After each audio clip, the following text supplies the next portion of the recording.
আচ্ছা তাহলে আগের দিন আমরা কতটুকু পর্যন্ত পড়তেছিলাম মনে আছে? This is a pen.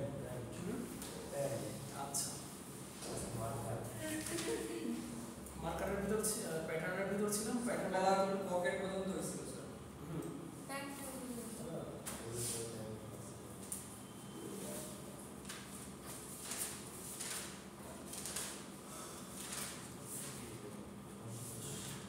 আচ্ছা এখানে কিছু স্ট্যান্ডার্ড বডি মেজারমেন্ট আছে, এটা একটু মিস হয়ে গেছিল।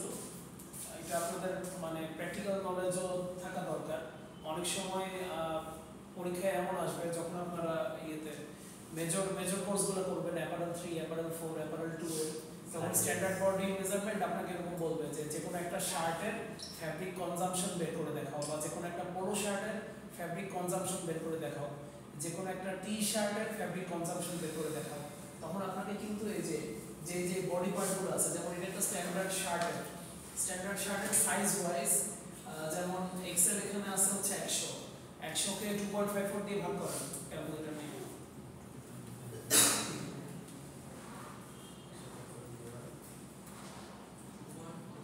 54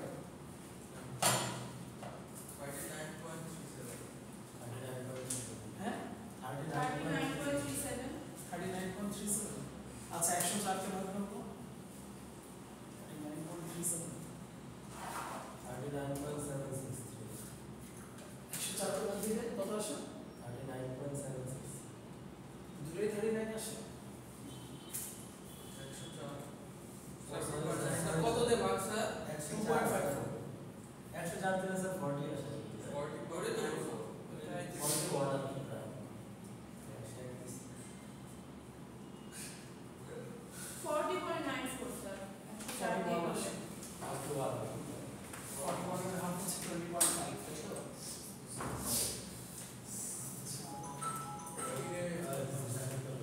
এটা মনে হয় একটা নির্দিষ্ট স্টাইলের জন্য এই মেজারমেন্টটা আসছে। যেমন আমি যখন শিখছিলাম এটা 2.5, আচ্ছা এটা আছে হচ্ছে সেন্টিমিটারে, এটা আছে সেন্টিমিটারে। এবার আমরা যদি সেন্টিমিটার থেকে ইঞ্চিতে নিতে চাই কোনো কিছু, তাহলে 2.54 দিয়ে ভাগ করতে হবে। যেমন আপনারা এই যে যারা টি শার্ট পোলো শার্ট পরে আছেন, শুধু তাই না, মেয়েদেরও যে ড্রেসগুলো, আচ্ছা ডেইজি আর হচ্ছে টুম্পা, আপনাদের কি টুম্পা বলতেছি, ষোলতা, আপনাদের ড্রেসগুলো কি রেডিমেড ড্রেস না নাকি হচ্ছে রেডিমেড? তো আপনারা কি আপনাদের মেজারমেন্ট আছে না যে ইঞ্চিতে ফিক্সড আপনারা কিনছেন না? যেমন আমি ইয়েতে দেখছিলাম আড়লে 40, 42 পাঞ্জাবির মতো আর কি। তো এগুলো আমরা সচরাচর যখন নিজেরা জিনিসপত্র কেনাকাটা করি, আমাদের কিন্তু ইঞ্চিতে আমরা জিনিসটা হিসাব করি, তাই না? স্যার 2.54 দিয়ে কেন ভাগ করছেন? আচ্ছা 1 ইঞ্চি সমান 2.54 সেন্টিমিটার, 1 ইঞ্চি সমান 2.54 সেন্টিমিটার। আর এখানে এই যে স্মলের জন্য চেস্টের সাইজ 88, 92, 96, 100, 104, ডাবল এক্সেল এর জন্য 104। এটা কি মনে হয়, এটা কি ইঞ্চিতে আছে? সেন্টিমিটারে আছে। তো আমরা যখন প্রোডাকশনে ইয়ে করি, ক্যালকুলেশন করি, বা ইন্ডাস্ট্রিতে, গার্মেন্টস ইন্ডাস্ট্রিতে আমরা যখন এটা নিয়ে কাজ করি, মেজারমেন্ট কাটাকাটি যাই বলেন, প্যাটার্ন মেকিং, আমরা সেন্টিমিটার দিয়ে কাজটা করি। আবার আমরা কনজিউমার হিসেবে, বায়ার হিসেবে যখন আমরা দোকান থেকে একটা আইটেম কিনি, তখন আমরা আমাদের নিজেদের মেজারমেন্টও আমরা যেভাবে হিসাব রাখি, ওটা আমরা কিভাবে রাখি? ইঞ্চিতে। আমাদের হ্যাঁ হ্যাঁ হ্যাঁ, তাও কি ওটা হচ্ছে চেস্ট মেজারমেন্ট, তাই না? যে 40, 42 যাই বলেন। আর তাও আবার ওটা আরো স্পেসিফিকলি যদি বলি, 40, 42 যেটা আপনারা দেখেন, ওটা কিন্তু ফুল চেস্ট নাকি? এটা একটু ফিতা দিয়ে দেখে দেখবেন, এটা কিন্তু হাফ চেস্ট। জানতাম স্যার এটা লং হয়। কোনটা? মানে 40 বেগুলো লং হয় কি সাইজ? না লং এটা তো চেস্টই মেজার করে। আর লং কেমন? লং হচ্ছে যেমন পাঞ্জাবিটা জানি না, শার্টে যেমন হচ্ছে আপনি যদি ডাবল এক্সেল শার্ট নেন, যেটা হচ্ছে চেস্ট 44, সেটার লেন্থ থাকবে 30 ইঞ্চি। তারপর যে পোলো শার্টের ক্ষেত্রেও লেন্থ থাকবে 30 ইঞ্চি, যেটা হচ্ছে এক্সেল হবে 42, ওটা হবে 29 ইঞ্চি। তারপর যেটা হচ্ছে 40 এল, সেটার জন্য হবে 28, যেটা 38 এম, সরি এল এর নিচে কি হয়, হ্যাঁ এমই তো মিডিয়াম 38, যেটা চেস্ট 38, ওটা হবে 27 লেন্থ কিন্তু 1 ইঞ্চি করে কমে। আর ও চেস্ট হচ্ছে 2 ইঞ্চি করে কমে, মেজার একটা সাইজ থেকে একটা সাইজে যাওয়ার জন্য।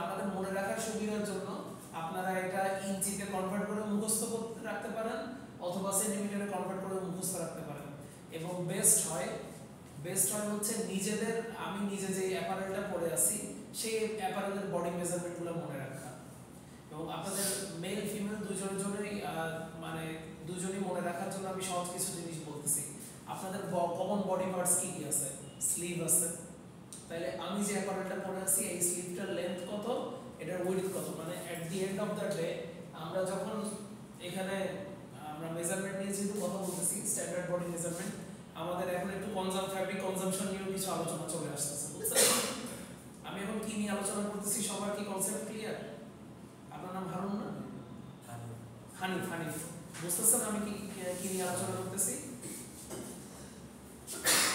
আমরা এখানে একটু আনঅফিশিয়ালি ফ্যাব্রিক কনজাম্পশন নিয়ে আলোচনা করে ফেলতেছি যে কার গার্মেন্টটা বানাইতে কতটুকু কাপড় লাগতে পারে আমরা যখন কাপড় কিনি আমরা কি আকারে কিনি গজ এবং কাপড়টা কি একটা বড় স্কয়ার ফ্যাব্রিক না যত গজ হচ্ছে ফর এক্সাম্পল এটা যদি 2.5 হাত বহর হয় 2.5 ইয়ার্ড 2.5 হাত বহর বলে তাহলে এটা আমি ধরে নিলাম হচ্ছে 2 গজ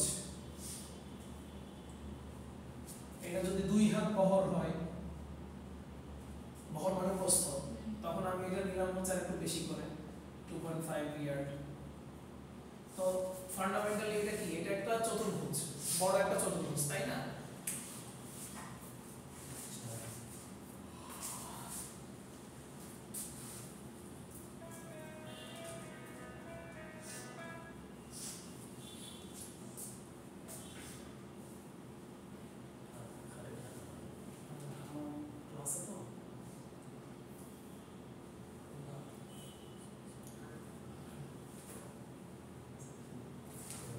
আচ্ছা তাহলে এটা একটা বড় চতুর্ভুজ ঠিক আছে এবার আপনাদেরকে যে ট্রিক্সটার কথা বলতেছিলাম যে নিজেরা নিজেদের বডি মেজারমেন্টগুলো মনে রাখবেন তাহলে ফ্যাব্রিক কনজাম্পশন যে একটা নির্দিষ্ট অ্যাপারেলের জন্য কি পরিমাণ ফ্যাব্রিক লাগতে পারে সেটা আপনাদের ক্যালকুলেট করা ইজি হবে যেমন আমার স্লিভটা যদি আমি এখন এখান থেকে কাটতে চাই স্লিভটার জন্য আমি কি পরিমাণ কাপড় কাটবো আমার এই স্লিভটার দৈর্ঘ্য কত আর আমার স্লিভটা যেটা একটা রাউন্ড ফ্যাব্রিক ফর এক্সাম্পল আমার স্লিভটার স্ট্রাকচারটা কিন্তু এরকম এই যে এটা হচ্ছে স্কাই লেন্থ বা যে জায়গাটায় আর্মহোল অ্যাটাচ হচ্ছে অর্ধচন্দ্র আর সেখান থেকে এইভাবে জিনিসটা একটা ট্রাপিজিয়ামের মতো একটা আকৃতি গঠন তৈরি করে তো এটা আমি কাটতেছি কোন জায়গা থেকে একটা চতুর্ভুজ থেকে কাটতেছি না জি স্যার জিনিসটা কি বুঝতে পারছো হ্যাঁ কোনো কনফিউশন আছে এই জায়গাতে কোনো কনফিউশন নেই তাহলে আমার জাস্ট কি লাগতেছে এখানে আমি কি পাচ্ছি আমার স্লিভটার মেজারমেন্টের জন্য কি লাগবে আমার দুইটা মান লাগবে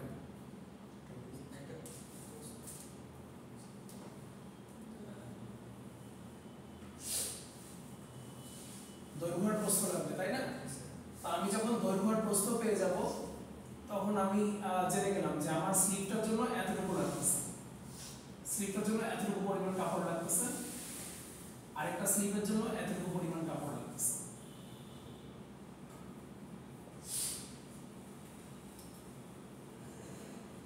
তারপরে যদি একটা স্ট্যান্ডার্ড শার্টের কথা চিন্তা করি তাহলে কলার এখানে যেমন সবার ড্রেসে হয়তো কলার নাই আপনারা এখানে যতজন আছেন তাদের ভিতরে কলার আছে কয়জনের কলার নাই কয়জনের আমি অ্যাজিউম করতেছি ডেইজি আর আপনাদের কাছে ফার্স্ট টাইম দেখতেছি ক্লাস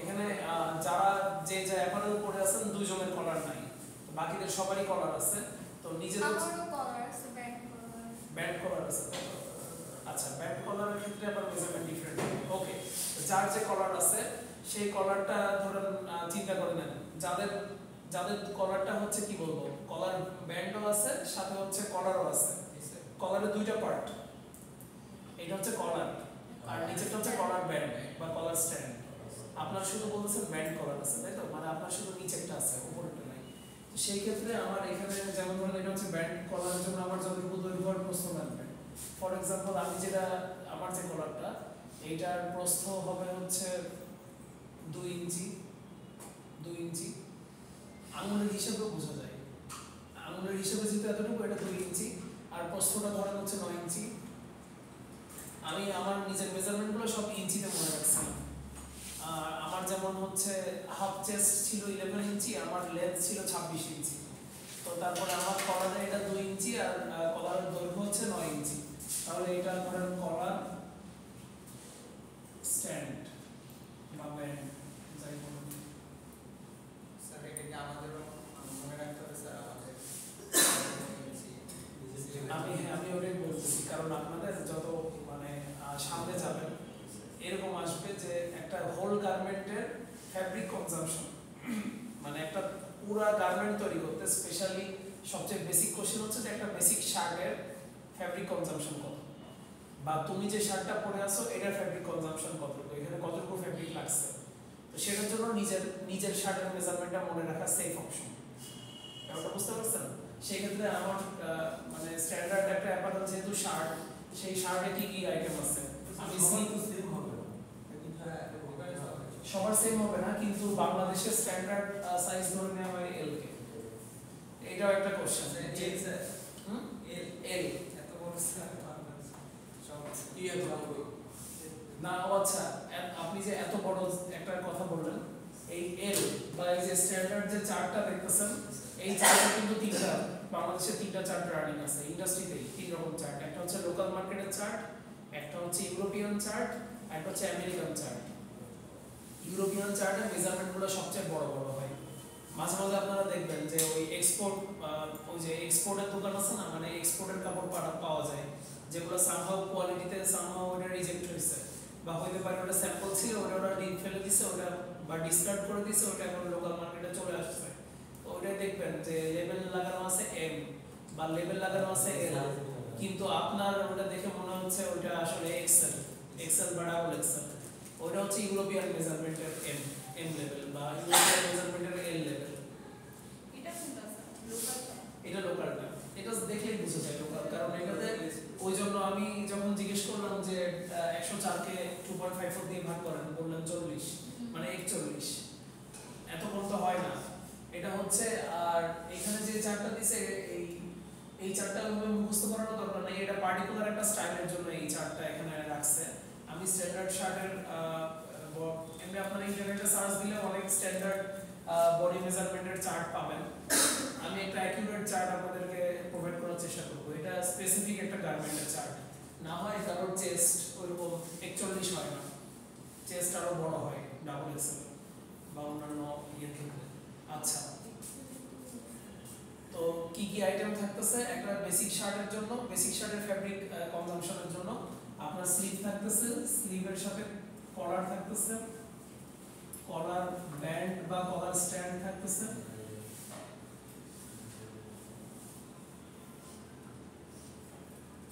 কলার ব্যান্ড বা কলার স্ট্যান্ড, ওকে। তারপরে ইয়োক থাকতেছে। 16টা ডেজি ড্রেসে কি কোনো ইয়োক আছে, আলাদা কোনো ফ্যাব্রিক? না।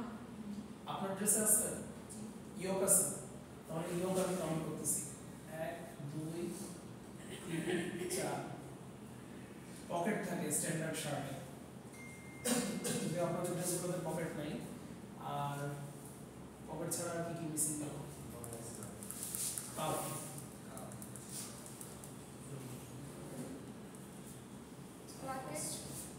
প্লাকেট?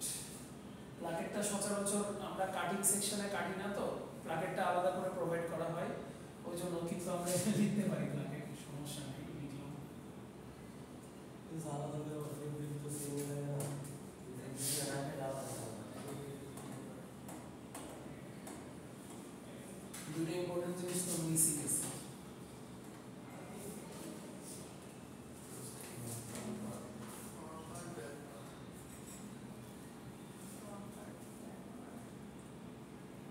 এবার ব্যাক পার্ট, যেটা ব্যাক পার্ট কি আমরা একদম হচ্ছে ঘাড়ের ইংরেজি শোল্ডার, শোল্ডার থেকে কি আমরা হিসাব করতেছি ব্যাক পার্ট? তাহলে ব্যাক পার্ট আমরা কোথা থেকে হিসাব করতেছি? নিচে থেকে ইয়োকের নিচে থেকে। হ্যাঁ, এটাকে বলা হচ্ছে central back point, CBP, central back point. Central back point থেকে একদম হচ্ছে এই পর্যন্ত, ওয়েস্ট পর্যন্ত, ওয়েস্ট লাইন পর্যন্ত, এটা হচ্ছে আমার ব্যাক পার্টের ফ্যাব্রিক কনজাম্পশন। আর ফ্রন্ট পার্ট হচ্ছে ইয়ে থেকে শোল্ডার থেকে এখানে ভিটা গেল, ভিটা তো আমার কাপড় তো ঠিকই লাগবে, ওটা আমি পরে কেটে বাদ দিয়ে দিচ্ছি। যখন আমি মেজারমেন্টটা নিব তখন আমার কিন্তু সামনে শোল্ডার থেকে মেজারমেন্টটা আসবে, শোল্ডার থেকে একদম বটম ওয়েস্ট পয়েন্ট পর্যন্ত, ঠিক আছে? বটম ওয়েস্ট পয়েন্ট পর্যন্ত আসার পরে সেটাকে আবার মাঝখান থেকে কেটে ফেলা হচ্ছে, কেটে ফেলে এই যে টুম্বা বললো যে প্লাকেটের জন্য তখন আবার আমাকে এই যে সেপারেট যে আলাদা ফ্যাব্রিকটা, এই ফ্যাব্রিকটা আবার আলাদা করে নেওয়া হচ্ছে। যদিও এটা ইয়েতে আমি যে ফ্যাক্টরিগুলোতে দেখছি ওখানে সব জায়গায় প্লাকেট নিজেরা কাটে না, প্লাকেট ওটা আলাদা করে নিয়ে আসে, যে এক্সেল সাইজের জন্য প্লাকেটের লেন্থ যতটুকু, এম সাইজের জন্য প্লাকেটের লেন্থটা আরেকটু ছোট, প্রস্থ সেম থাকে। এটা আপনারা খেয়াল করবেন, যতজন শার্ট পরে আছেন সবার প্লাকেট কি সেম না ডিফারেন্ট? প্রস্থ সেম প্রস্থ সেম, প্লাকেটের প্রস্থ কিন্তু ফিক্সড। প্লাকেটের প্রস্থ আপনার শার্ট এম হোক বা এক্সেল হোক ওইটার সাথে প্লাকেটের প্রস্থটা ভ্যারি করতেছে না, ঠিক আছে?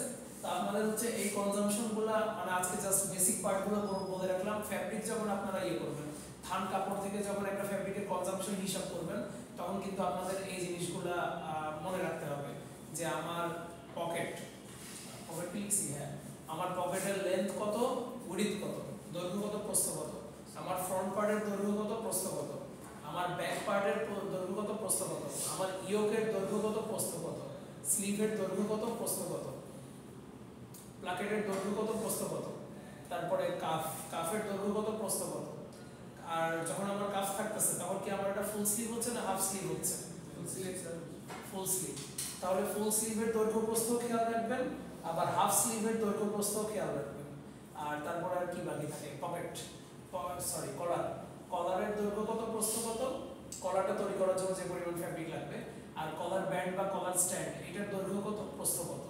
এগুলো যদি আমি সবগুলো মানে বের করতে পারি, মনে রাখতে পারি, সবগুলো যোগ করলে আমি কি পাচ্ছি?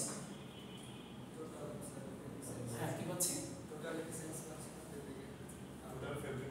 Total fabric consumption to produce a certain garment. একটা গার্মেন্ট বানানোর জন্য টোটাল ফ্যাব্রিক কনজাম্পশনটা আমি পেয়ে যাচ্ছি। এবং এই জিনিসটা আপনারা আরো হাতে কলমে দেখবেন, করবেন যখন ওই যে প্যাটার্ন করাবো এবং প্যাটার্ন করতে দিব। আপনাদের ল্যাব ফাইনালের অ্যাসাইনমেন্ট হিসেবে ইয়ে করতে হবে, প্যাটার্ন সাবমিট করতে হবে, ফ্রন্ট পার্ট, ব্যাক পার্ট, কলার, কাফ, স্লিভ, এগুলো আমি এখানে প্রিপেয়ার করে দেখাবো, বাসায় আপনারা ওটা করে আনবেন, ওটা এনজয় করবেন আশা করি। আচ্ছা,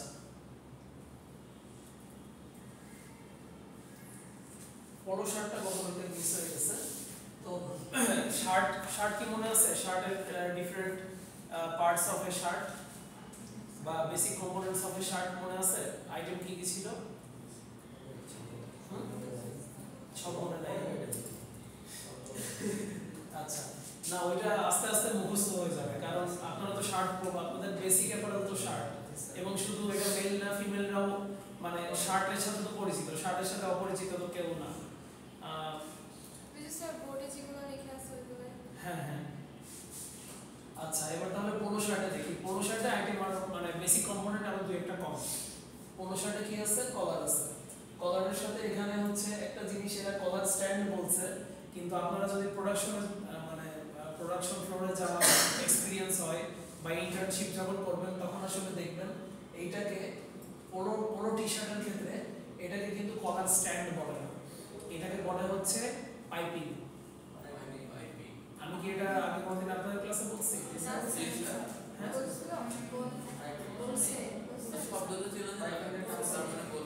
এই যে ফ্ল্যাট লক আমি বলছিলাম না, ফ্ল্যাট লক মেশিনে কি কি অপারেশন হয়, অপারেশন ব্রেকডাউন দেখাই দিছিলাম, যে কলারের কার টি শার্টে দেখাই দিছিলাম পিছনে এই যে একটা পাইপিং আছে। পোলো শার্ট মেশিনও তো দেখাইছে, পাইপিং মেশিন ইউজ করে এটা করে। হ্যাঁ, ওই তো ফ্ল্যাট লক মেশিন, ওই অপারেশনের দিন বলছিলাম। তো এইটাকে এখানে কলার স্ট্যান্ড বলতেছে, কিন্তু এটা কলার স্ট্যান্ড না, এটা হচ্ছে কলার পাইপিং। আচ্ছা, যাদের পোলো শার্ট আছে তাদের সবার পাইপিং আছে এখানে, কারণ ওটা কি ফিল করতে পারতেছেন, দেখতেছেন? যেমন হানিফের ইয়েতেও আছে, হানিফের টি শার্ট পোলো শার্টও আছে নিচে এরকম আছে।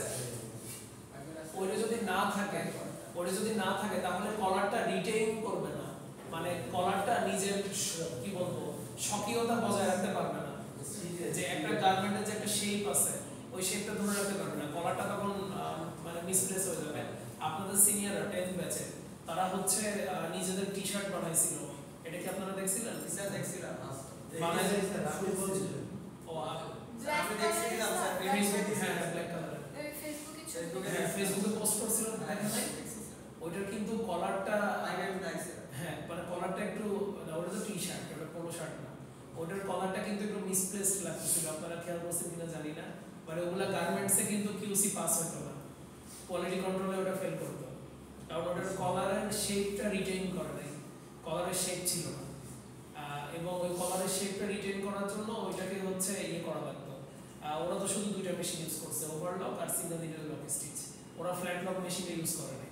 সো নিজেরা এটা করছে ইউজ করছে মেশিনগুলো। হ্যাঁ এই ল্যাবে এই যে আপনাদের অ্যাপারেল ল্যাবে করছে, হাসান সাহায্য করছে, ওরা ওটা করছে, ওদের অ্যাপারেল 2 এর কি বলে ল্যাবের সাবমিশন ছিল, এটা ল্যাবের অ্যাসাইনমেন্টের সাবমিশন। স্যার মেশিন চালানো শিখলো কি করে স্যার?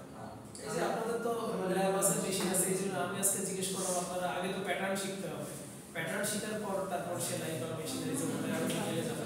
স্যার টিউশন দেন গেলে আমি অলরেডি আপনাদেরকে কিছু অ্যাডভান্স নলেজ দিয়ে দিছি, যে মানে স্বাভাবিক অ্যাপারেল পড়তেছেন এগুলো জানতে হবে, কিন্তু এই সেমিস্টারে এখন আপনাদের মূল জিনিসটা হচ্ছে যে আগে basic components, basic body parts গুলো সম্পর্কে ক্লিয়ার আইডিয়া রাখা, যে এখানে আসলে কয়টা টুকরা ব্যবহার করা হয়েছে এবং সেই টুকরাগুলা আলাদা আলাদা করে বানানো শিখতে হবে।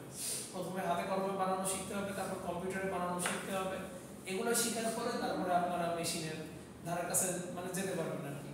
আর আমি আগেই গত ক্লাসেও মানে যখন পড়াচ্ছিলাম ওটা কিন্তু উল্লেখ করে দিছি যে আপনারা হচ্ছে টেক্সটাইল ইঞ্জিনিয়ার বা আপনারা অ্যাপারেল ইঞ্জিনিয়ার, আপনাদের কিন্তু মানে আমরা গার্মেন্টস সেলাই করব এটা আপনাদের মূল লক্ষ্য না, সেলাই জানতে হবে বুঝতে হবে, কিন্তু আপনাদের মূল লক্ষ্য হবে হচ্ছে কিভাবে বৈচিত্র্য আনা যায়, কিভাবে প্রোডাকশনটাই ইফিশিয়েন্ট করা যায়, অপটিমাইজ করা যায় প্রসেসগুলো, ওয়েস্ট মিনিমাইজ করা যায়, কিভাবে সাস্টেনেবল করা যায়। আপনাদের গোল হবে এগুলো, আপনাদের গোল এটা হবে না যে আমি ভালো আমি হচ্ছে ঘন্টায় 300 পিস করে সেলাই করা শিখবো, এটা আপনাদের গোল হবে না। মেশিন চিনতে হবে, সেলাই চিনতে হবে, মেশিন চালানো জানতে হবে, এটা অবশ্যই জানতে হবে, কিন্তু এটা মূল লক্ষ্য না। ওকে, তাহলে কলার গেল, আর এটা হচ্ছে কলার পাইপিং, এটা কলার স্ট্যান্ড না। তারপর হচ্ছে শোল্ডার বানান ভুল আছে, SHOULDER, এই যে টেক্সটাইল স্কলার্স ব্লগস্পট ওরা বানান ভুল লিখছে। শোল্ডারের নিচে কি, শোল্ডারের নিচে হচ্ছে আপনার লেভেল, এখানে কয়টা লেভেল দেখতেছেন? দুইটা, একটা, দুইটা, তিনটা। প্রথমটা হচ্ছে মাঝখানেটা হচ্ছে মেইন লেভেল, ঠিক আছে? আর এরপর উপরে এটা সম্ভবত হয় এটা হইতে পারে, এখান থেকে তো স্পষ্ট বোঝা যাচ্ছে না, হয় এটা হইতে পারে কম্পোজিশন লেভেল। কম্পোজিশন মানে কি 100% পলিস্টার 100% কটন, কম্পোজিশন লেভেল হতে পারে, অথবা এটা হচ্ছে কান্ট্রি লেভেল হতে পারে, মেড ইন বাংলাদেশ বা made in Vietnam, country level হতে পারে। নিচেরটা হচ্ছে না সাইজও আছে মনে হচ্ছে, এও লেখা আছে, কেয়ার লেভেল হতে পারে, সাইজ প্লাস কেয়ার লেভেল। লেভেলের মানে আমরা নিজেরা লেভেলের প্রকারভেদ একরকম ভাবে পড়ি, কিন্তু এখন আবার জিনিসগুলো হাইব্রিড হয়ে গেছে। হাইব্রিড মানে কি, সাইজ লেভেলের ভিতর কেয়ার ইনস্ট্রাকশন থাকতে পারে, আবার কেয়ার ইনস্ট্রাকশন ওই যে মেইন লেভেলের সাথেও থাকতে পারে। অনেকে এটা বায়ার রিকোয়ারমেন্ট অনুযায়ী, মানে একটা কথা আপনারা খুব বেশি বারবার দেখবেন, বায়ার রিকোয়ারমেন্ট অনুযায়ী আমার সাইজ মেজারমেন্ট ডিফারেন্ট হতে পারে, বায়ার রিকোয়ারমেন্ট অনুযায়ী আমি প্যাকিং ডিফারেন্ট ভাবে করতে পারি, বায়ার রিকোয়ারমেন্ট অনুযায়ী আমি ডিফারেন্ট লেভেল দিতে পারি, বায়ার রিকোয়ারমেন্ট অনুযায়ী আমি প্যাকেজিং ডিফারেন্ট ভাবে করতে পারি, যে আমি ফোল্ড করে দিব নাকি আমি হ্যাঙ্গারে ঝুলাই দিব। গার্মেন্ট কিন্তু এভাবেও যায়। আপনারা হচ্ছে ওই যে এখানে যেমন অ্যাস্ট্রোটেক্স এর অফিস ছিল, এটা তো জানেন আপনাদের ঠিক অপোজিটে, দেখতেন না এখান থেকে দেখা যায় সারি সারি সব হচ্ছে স্যাম্পল গার্মেন্ট এখানে সাজানো আছে, এইভাবেও কিন্তু ডেলিভারি করা হয়। অ্যাস্ট্রোটেক্সে গেছিলেন, ভেতরে ঢুকতে দিচ্ছেন? আমাদের একদিন ট্রেনিং ছিল আমার। আচ্ছা, ওই যে টেস্ট নাকি সোসাইটির পক্ষ থেকে, টেক্সটাইল ইঞ্জিনিয়ার সোসাইটি, ওটা টেস্টের পক্ষ থেকে বুঝতে পারছি। তো এইভাবেও কিন্তু ডেলিভারি হয়, সবই বায়ার রিকোয়ারমেন্ট অনুযায়ী। আচ্ছা, লেভেল 4 তারপর হচ্ছে প্লাকেট। প্লাকেট তো সবাই চিনেন। প্লাকেটের পর আর্ম হোল, যেখানে স্লিভ আছে, স্লিভ আর হচ্ছে আমার ফ্রন্ট পার্ট, এটার মাঝখানটাই হচ্ছে আর্ম হোল। আর্ম হোলের পর স্লিভ গেল, স্লিভের কাফ আছে, সাইড সিম আছে, বডি হেম আছে। আপনারা যারা পোলো শার্ট পরে আসছেন, কারণ কি বডি হেমে গিয়ে নতুন ফেব্রিক আছে, ডিফারেন্ট ফেব্রিক? আচ্ছা নাই, এটা স্পেশালি হুডিতে থাকে। হুডিতে হচ্ছে হেমে গিয়ে আরেকটা, বডি হেমে গিয়ে আরেকটা রিপ থাকে, রিপ থাকে।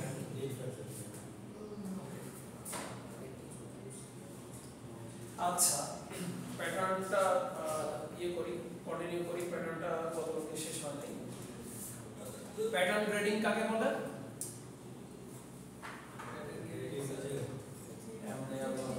স্যার প্যাটার্ন যে নকশা করব স্যার, প্রোডাকশন বানানোর যে প্ল্যানটা, ওটা নকশা একটু প্যাটার্ন। গ্রেডিং, গ্রেডিং কাকে বলে?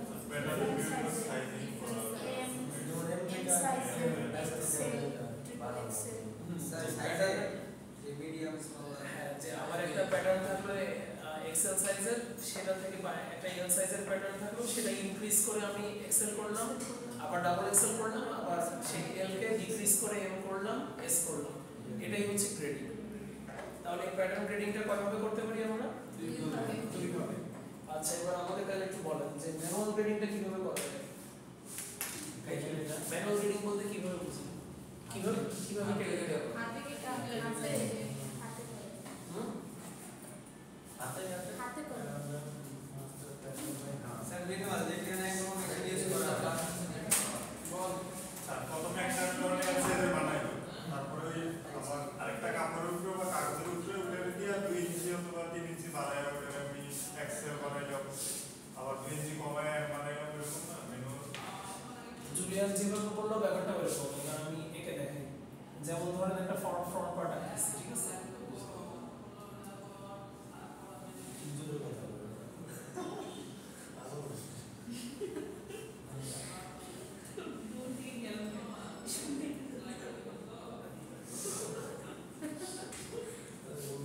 ধরেন এটা একটা ফ্রন্ট পার্ট, এটা হচ্ছে একটা কেউ তো পোলো শার্ট টি শার্ট পরে আসেননি, ধরেন এটা হচ্ছে জুলিয়ানের টি শার্ট, পোলো শার্ট। এটা তাহলে মেজারমেন্ট হচ্ছে এল, এল না এক্সেল?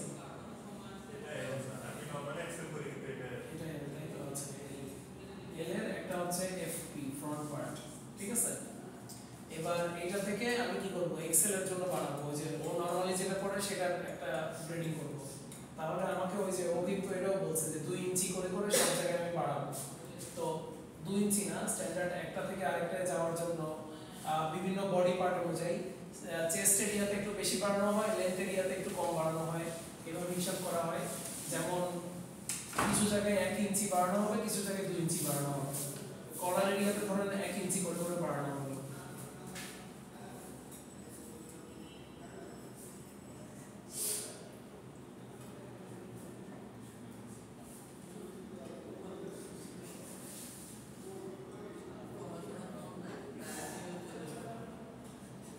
এই জিনিসটা কি খেয়াল করছেন আপনারা যে পাঞ্জাবি, ধরে নেন আপনার হচ্ছে পাঞ্জাবি, আপনার পাঞ্জাবির সাইজ হচ্ছে 40, 40 কে কি বলে? এল বলে। 40 এম, 40 তো এল, 40 তো এক্সেল।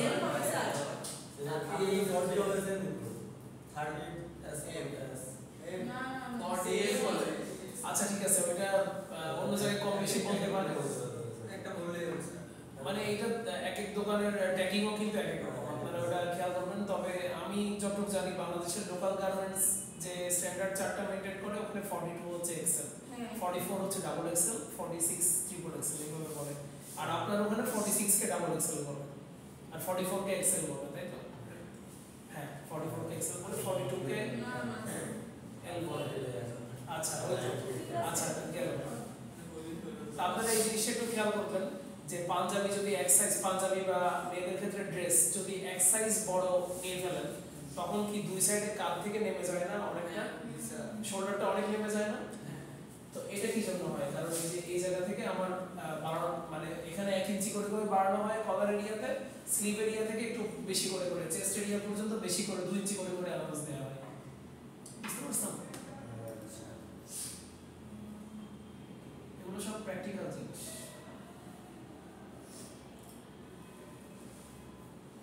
যদিও সাইজ ওয়াইজ অনেক কিছু ভ্যারি করে, সাইজ আর স্টাইল ওয়াইজ।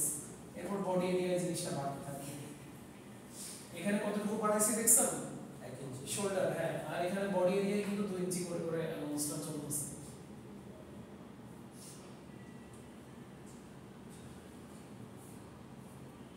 লেন্থে কি আবার লেন্থে জাস্ট 1 ইঞ্চি বাড়ানো। তো বাড়ানো মানে স্যার এখানে স্যার আপনার কাগজ এত ফেলে দেয়।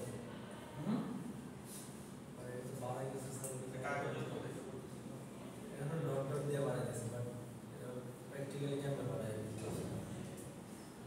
এটা হচ্ছে প্যাটার্ন লেন্থের, সরি লেন্থ না, এল সাইজের ফ্রন্ট পার্ট, তাই তো? তার নিচে আমি আরেকটা প্যাটার্ন বোর্ড মানে বোর্ড পেপার নিছি, যেটাতে আমি কি এক্সেল এর ফ্রন্ট পার্ট বানাবো। বুঝতে পারছেন? আরেকটা পেপার নিছি, আরেকটা পেপার নিয়ে এই যে এটা হচ্ছে এল সাইজ, তো এল সাইজের এটার চারিপাশে আমি ডট ডট দিয়ে দিয়ে ম্যানুয়াল গ্রেডিং এ আমি হচ্ছে এটার বড় সাইজটা বানাই ফেললাম। বুঝতে পারছেন? আর যদি আমি ছোট বানাইতে হয় মানে এল সাইজ থেকে, এটা ক্লিয়ার তো? এটা নিয়ে এটার ম্যানুয়াল প্যাটার্নটা নিয়ে কোনো কনফিউশন আছে? এল থেকে এক্সেল কেমনে করলাম, ক্লিয়ার তো? এবার এটা থেকে এম করব, তখন কি করতে হবে? আমাকে কমাইতে হবে। তাহলে কমানোর জন্য কি করব? এই যে আমি দুটো প্যাটার্ন নিলাম, প্যাটার্ন পেপার, বোর্ড পেপার নিলাম। বোর্ড পেপার নেওয়ার পরে আমি প্রথমে একটা এল বানাইলাম, এল সাইজের ফ্রন্ট পার্ট বানাইলাম, ঠিক আছে? বানানোর পর ওইটার ভিতরে আমি হচ্ছে গ্রেডিংটা করব, এই যে এটার ভিতরে গ্রেডিংটা করতে থাকবো।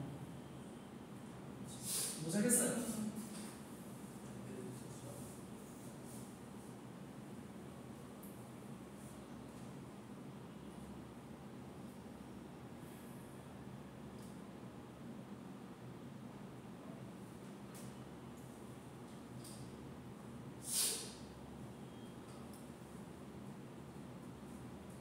করে তারপর ওই এটাকে কেটে তখন এম করে দেবো।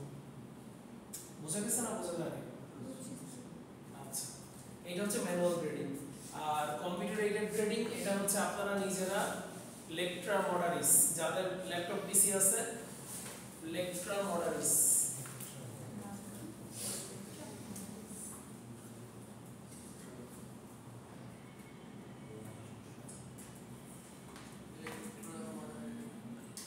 আর এলইসিপি আর মডার্ন এস এমওডিএ আরআইএস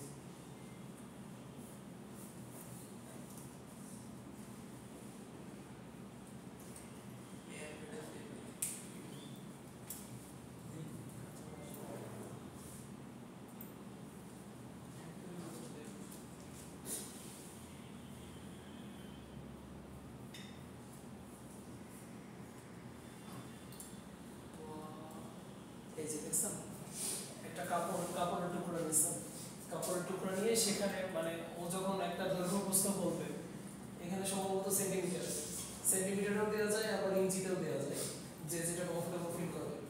দেওয়ার পর আর এই যে এই চ্যানেলগুলো যারা বানায়, এইসব টিউটোরিয়াল যারা বানায়, ওরা কিন্তু ওই যে ক্যাড স্যাম্পলিং ডিপার্টমেন্টে বা ক্যাড ডিপার্টমেন্টে ওরা অলরেডি মানে জব হোল্ডার, ওরা ওখানে চাকরি করতেছে, ওরা জিনিসগুলোতে খুব এক্সপার্ট হয়ে যায়, ওরা এই টিউটোরিয়ালগুলো বানায়। ওদের কিন্তু বিএসসি ডিগ্রিও নাই, দেখবেন অনেকেরই নাই। তো আপনারা সেই দিক থেকে মানে একদিক দিয়ে চিন্তা করলে ওরা আপনাদের চেয়ে বেশি স্কিল, কিন্তু আপনাদের ডিগ্রিটার দাম বেশি থাকবে। কিন্তু আপনাদের যদি এই স্কিলটা না থাকে, তাহলে ডিগ্রিটা থেকেও আপনি তার থেকে পিছিয়ে থাকবেন। বুঝতে পারছো? আচ্ছা, তো এটা আমি ই করে দিচ্ছি যাতে বানান মানে নামের বানানটা নিয়ে কনফিউশন না থাকে, এই লিঙ্কটা আমি দিয়ে দিচ্ছি। লেকচার মডারিস দিব, আপনারা দিলাম, আপনারা হচ্ছে খুঁজে নিয়ে নেবেন। আরও এমনি ইউটিউবে খুঁজে খুঁজে এটা টিউটোরিয়াল ভিডিও কোথায় কি আছে না আছে, ইনস্টল কেমনে করে, নিজেরা এগুলো দেখে নেবেন। কারণ আমাদের তো এরকম কম্পিউটার ল্যাব নাই, আপনাদেরকে কম্পিউটারে বসায় আমি ওইভাবে ইন ডিটেলস দেখাতে পারতেছি। তো এটা হচ্ছে কম্পিউটার এইডেড গ্রেডিং। লেকচার মডারিস খুবই ইফেক্টিভ একটা এক্সাম্পল এবং খুবই সহজ পাতলা একটা সফটওয়্যার। এটা 100 MB-ও না, মানে কম্পিউটার সফটওয়্যার হিসেবে বুঝতেছেন 100 MB, 100 MB-ও না, বিলো 100 MB। আমার হচ্ছে উইন্ডোজ সেটআপ দেওয়ার পরে এখান থেকে চলে গেছে, আবার ইনস্টল করতে হবে, সময় পাচ্ছি না, ওটা করতেছি না। এটা গেল।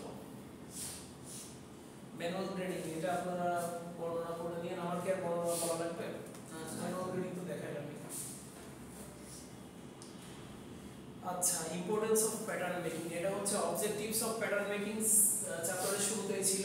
এখানে ইম্পর্টেন্স অফ প্যাটার্ন মেকিং ওই সিমিলার জিনিসগুলোই আছে। স্টেপস অফ প্যাটার্ন মেকিং এগুলো সিম্পল জিনিস।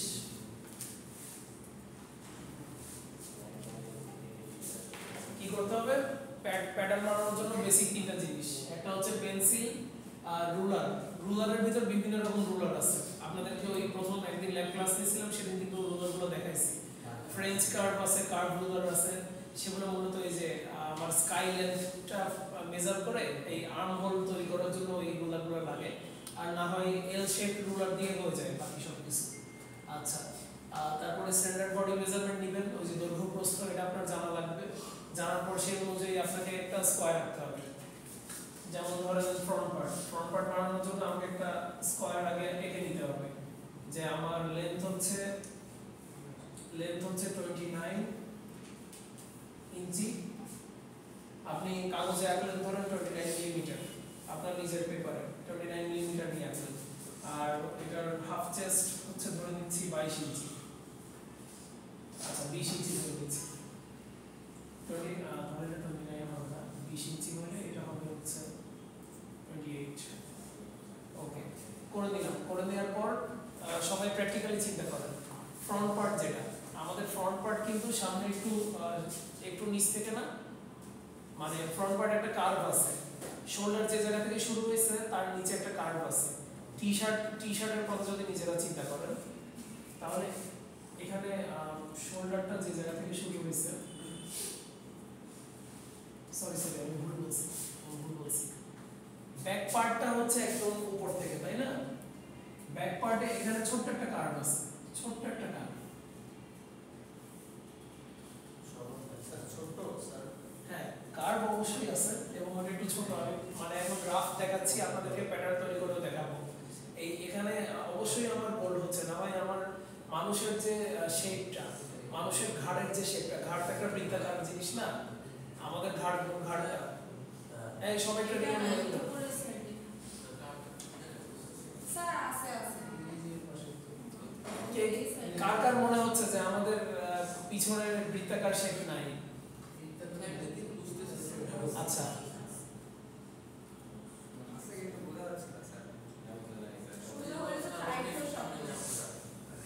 আচ্ছা আমার দিকে দেখেন সবাই, আমার যে ঘাড়টা, মানুষের ঘাড়কে একটা সিলিন্ডার টাইপের জিনিস না, এই যে টবের শেপটা যেন, মানে টবের মতো না, কিন্তু আমাদের ঘাড়টা সিলিন্ডার শেপ। সিলিন্ডার বোঝেন তো? জিনিসটা ফানি লাগতে পারে, কিন্তু এটা মানে আপনাদের যদি এই কি বলে, মানে ফিজিওলজিক্যাল যে কি বলে হিউম্যান ফিজিকটা যদি না বোঝেন, তাহলে তো গার্মেন্ট ডিজাইন করতে পারবেন না। এই সিলিন্ডারটাকে কভার করার জন্য, রিটেইন করার জন্য আমার শোল্ডারটাকে অবশ্যই কার্ভি হতে হবে, এখানে একটা গ্যাপ থাকতে হবে, না হয় এটা আপনার এই জায়গায় ভাঁজ হয়ে যাবে, কাপড় ভাঁজ হয়ে এখানে লেগে থাকবে, তখন অবশ্যই টাইট না, মানে জিনিসটা আসলে কুঁচকে যাবে, ওইটা আসলে পারফেক্ট গার্মেন্ট হবে না। গতকালকে আপনাদের সাথে আমি যখন হিউম্যান ফিজিকের কথা নিয়ে আলোচনা করছি, এরপরেও আমার কাছে অনেক অ্যাপারেলের মানে ইয়েতে ফেসবুকে শর্টসে র্যান্ডমলি শুধু অ্যাপারেলের বিভিন্ন শর্টস আসতেছে, যেগুলাই খুব ভালোভাবে বডি ফিজিকটাকে হাইলাইট করা হয়েছে। তো আপনারা যদি ওইটা তৈরি করতে না পারেন, তাহলে আপনার ওই কাপড় নিয়ে পোশাক কি কেউ কিনবে? আপনার যদি শেপ রিটেইন না হয়, আমাদের ঘাড়টা হচ্ছে সিলিন্ডার শেপে, ওই জন্য আমার ব্যাক পার্টটা অবশ্যই কার্ভি হতে হবে। আমার যে ব্যাক পার্ট, আমার সহ আপনাদের যে পোলো শার্ট আছে বা টি শার্ট আছে বা বেসিক শার্ট, সব জায়গায় এই ব্যাক পার্ট যেটা, এখানে একটু কার্ভ হইতেই হবে, না হয় আমার এই কাঁধের এখানে যে আমি যদি কার্ভটা না দিই, চতুর্ভুজ একটা মানে ফ্যাব্রিক দিই, তাহলে এখানে কুঁচকে থাকবে কাপড়, শেপ রিটেইন হবে না। এবং আপনাদের আসলে ওইরকম ল্যাবে হাসান কিছু টি শার্ট বানাইছে, ওগুলো আপনাদেরকে একটু এনে দেখায়, আর ল্যাবে যখন নিয়ে যাবো তখন দেখাবো যে ওখানে কিন্তু শেপটা রিটেইন হয় নাই, মানে ওইটা দোকানে সেল করতে পারবেন না, ওই আইটেমটা, ওইটার ঘাড়ে প্রবলেম আছে। তো সেই জন্য আমাকে এখানে একটা কার্ভ দিতে হবে। যখন আমি একটা ফ্যাব্রিক নিব বা আমি যখন প্যাটার্ন বানাবো, আমাকে এখানে লেন্থে একটা কার্ভ দিতে হবে। কার্ভ দেওয়ার পর এখানে যে শোল্ডারটা থাকলো, তারপর আমি স্লিভ দিব। এই যে এই জায়গায় যে পরিমাণ আমি করতেছি, আমি তো আগে একটা স্কয়ার পেপার নিয়ে নেব বা একটা স্কয়ার ফ্যাব্রিক নিব, নেওয়ার পর আমার ক্রাইটেরিয়া অনুযায়ী আমার স্কাইলাইন যতটুকু সেই অনুযায়ী আমাকে এখানে কার্ভ ক্রিয়েট করতে হবে না। এগুলোর জন্য মানে আমি জাস্ট কি দেখাচ্ছি প্যাটার্ন কিভাবে বানাইতে হয় এটা ডিসকাস করতেছি এখন, বুঝতেছেন? প্যাটার্ন কিভাবে বানাইতে হয় সেটা ডিসকাস করতেছি। প্রথমে একটা স্কয়ার পেপার নিচ্ছি, স্কয়ার পেপার নেওয়ার পর আমার কাঁধের শেপ অনুযায়ী ব্যাক পার্ট দেখাচ্ছি। ব্যাক পার্ট আমার কাঁধের জন্য এখানে একটা আমাকে একটা কি বলবো, এখানে একটা কার্ভ আঁকা লাগলো, সেই কার্ভটা কার্ভ রুলার দিয়ে আঁকবো। তারপরে স্কাই লেন্থ অনুযায়ী আমার আর্ম হোলের এখানে হ্যাঁ 20 ইঞ্চির জন্য স্যার কতটুকু কার্ভ কাটতে হবে এটা? এটা এক একটা সাইজের জন্য না আছে স্ট্যান্ডার্ড বডি মেজার এত লেট কেন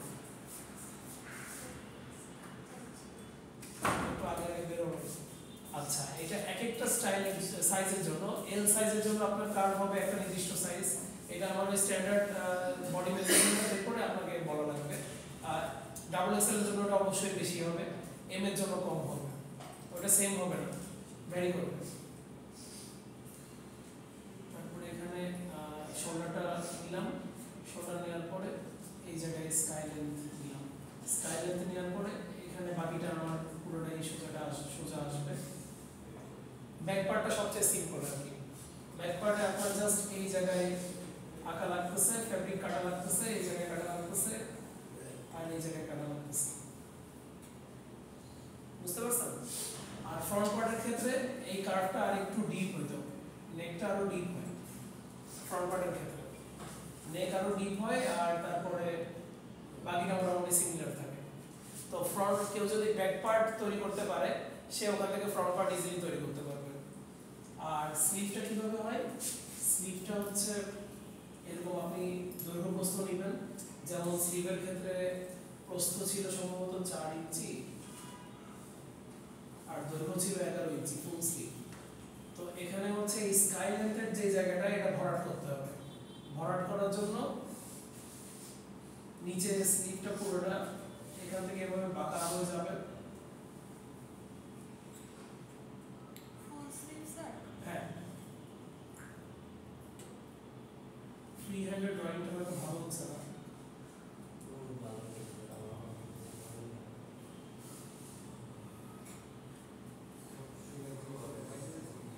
আইসক্রিম কোনের মতো এটা ঘুরে যাবে, বুঝছেন? এই জায়গায় যে ঘুরবে এটার কিন্তু বিভিন্ন মেজারমেন্ট আছে, পুরোটাই ওই স্কাই লেন্থের মেজারমেন্টের সাথে জড়িত। আর এই জায়গাটা এটা কোথায় বসবে, এটা এই জায়গাটায় বসতেছে, তাই না? ব্যাপারটা কি এই স্লিভের ব্যাপারটা বুঝছেন তো, স্কাই লেন্থ আর্ম হোল আর স্লিভ। আচ্ছা তারপরে কি স্ট্যান্ডার্ড বডি মেজারমেন্ট নিয়ে প্যাটার্নটা আঁকবেন। আঁকার পর আপনার যদি নির্দিষ্ট কোনো ডিজাইন থাকে যে আপনি বাটারফ্লাই, ধরেন আপনি বাটারফ্লাই স্লিভ করতে চাচ্ছেন, বাটারফ্লাই স্লিভ করতে চাইলে এখানে অবশ্যই আমার স্লিভটা অনেক বড় করে কাটতে হবে, ফ্যাব্রিক এখানে আরো বেশি করে লাগবে, তাই না? এখানে তখন আমার এই স্লিভটা হবে আরো বড় এরিয়া জুড়ে, বড় এরিয়া জুড়ে থাকবে এবং এই জায়গায় কুচি কুচি ডিজাইন হবে। এই যে স্যার আমার হ্যাঁ এটা হচ্ছে কোন জায়গায়, তাহলে আপনার এটার ক্ষেত্রে কি হয়েছে, আপনার এটার ক্ষেত্রে এই যে দেখেন আমি ন্যারো করে ফেলছি অনেক, এখানে অনেক ন্যারো করে ফেলছি না, তখন এই ন্যারোটা থাকবে না, তখন এটা মানে স্ট্রেট লাইন হয়ে আসবে। হয়তো আমি পুরোটাই নিয়ে নিতে পারি, পুরো ফ্যাব্রিকটাই আমি নিয়ে নিতে পারি, নেওয়ার পরে এইটার আর্টিস্টিক দিকটা কোন দিকে, আর্টিস্টিক অ্যাপ্লিকেশনটা কোন দিকে, এই কাজটার ক্ষেত্রে, এই অপারেশনটার ক্ষেত্রে তো ওখানে ফ্লাটার মেশিন ইউজ করা হয়েছে। এখানে ফ্লাটার হাত দিয়ে তো করা যায়, হাত দিয়েও করা যায়, যারা স্কিল তারা হাত দিয়ে করতে পারে। এটা স্যার প্লেন মেশিন দিয়ে করা যায়। হ্যাঁ প্লেন মেশিনারি আগে মেশিনগুলো ইউজ করে যায়। এই যে দেখেন সুইং ফ্লাটার স্কিল, এটা নিচেরই স্কিল, বুঝছেন?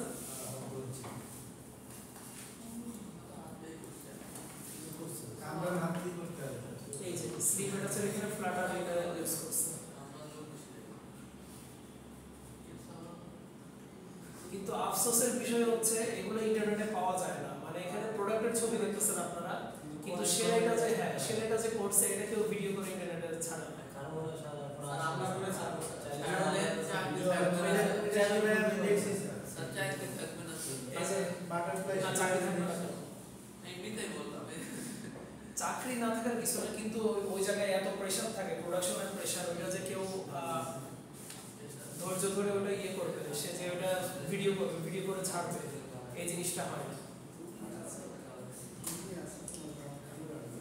যেমন দেখেন এই স্লিপটা কিন্তু ট্রেডিশনাল স্লিপ না, ও এখানে ডিজাইন অ্যাড করছে।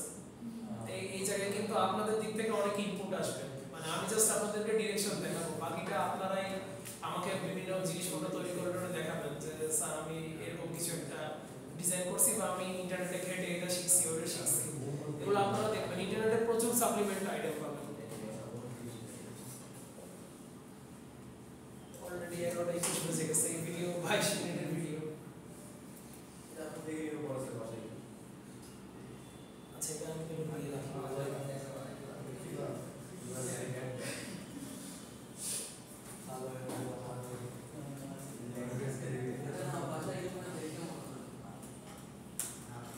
যার ইন্টারেস্ট থাকবে সে অবশ্যই এটা দেখবে। আর এগুলো আপনারা যখন ইন্ডাস্ট্রিতে যাবেন, এটা প্রোডাকশনেও দেখবেন যে এরকম আছে। ফ্লাটার সুইং খুবই কমন একটা কি বলবো, এটা কমন একটা সুইং অপারেশন। আপনার এটা কি টেইলর থেকে বানায় না?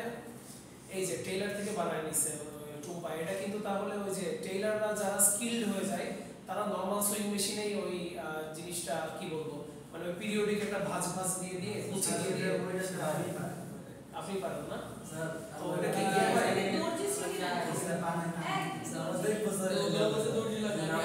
আচ্ছা ওটা কি মানে অ্যাকিউরেট হয়, দুই স্লিপ সিমিলার হয় নাকি একটু 19-20 হয়?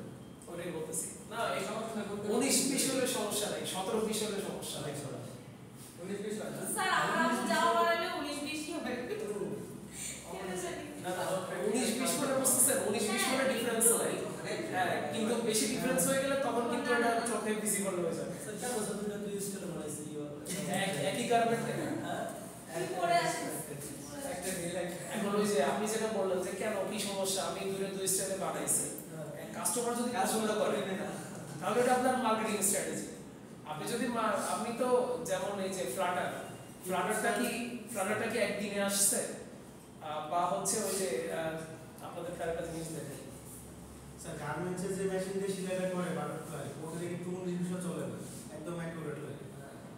হ্যাঁ একদম অ্যাকুরেট, ওটাই বলতেছি যে একদম অ্যাকুরেট যে লাগে, মানে আপনি যদি ওখানে ইয়ে করেন ফ্লাটার করেন, ফ্লাটারটাও আপনার একদম অ্যাকুরেট করেই দিতে হবে।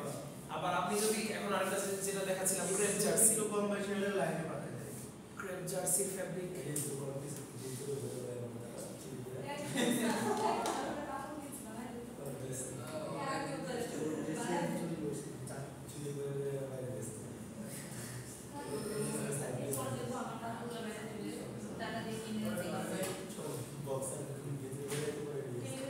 এই যে এই কাপড়টা দেখেন, এই কাপড়টা দেখেন, ওই যে মাহিদ যেমন বলতো একদম অ্যাকুরেট লাগে।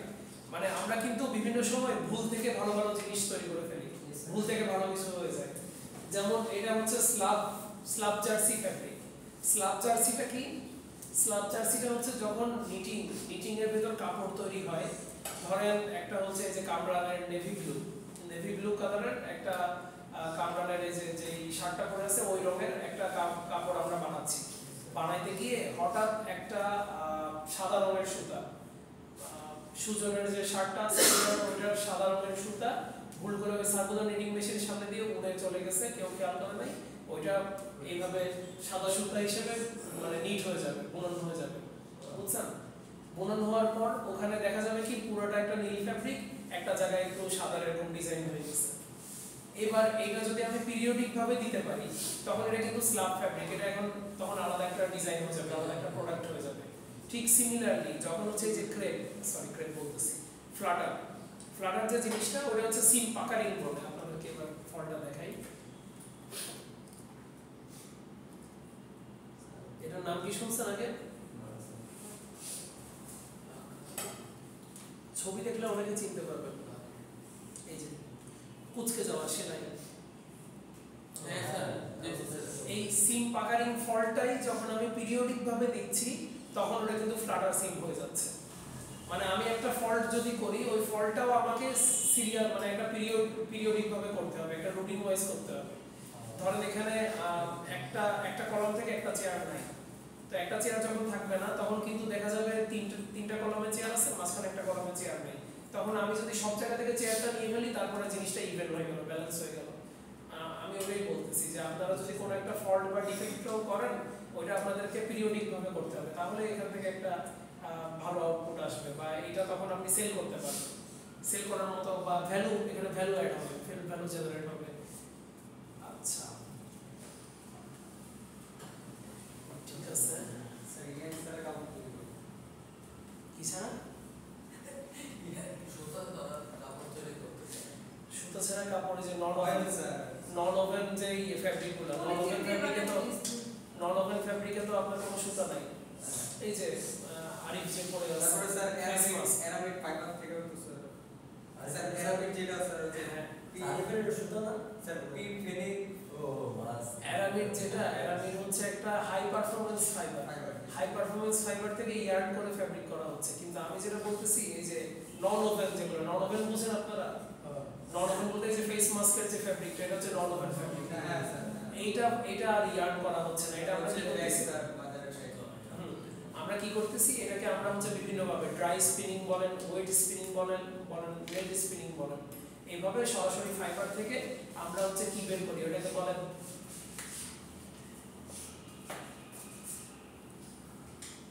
ব্যাগ বলেন, শীট বলেন, যে ফাইবার শীট, সেই ফাইবার শীটটাকে আমরা সরাসরি ফ্যাব্রিকে রূপান্তরিত করে ফেলি। এবং সচরাচর ওই ফ্যাব্রিকগুলা মানে নন ওভেন যে আইটেমগুলো আমাদের হয়, সেগুলো ডিসপোজেবল আইটেম হয়।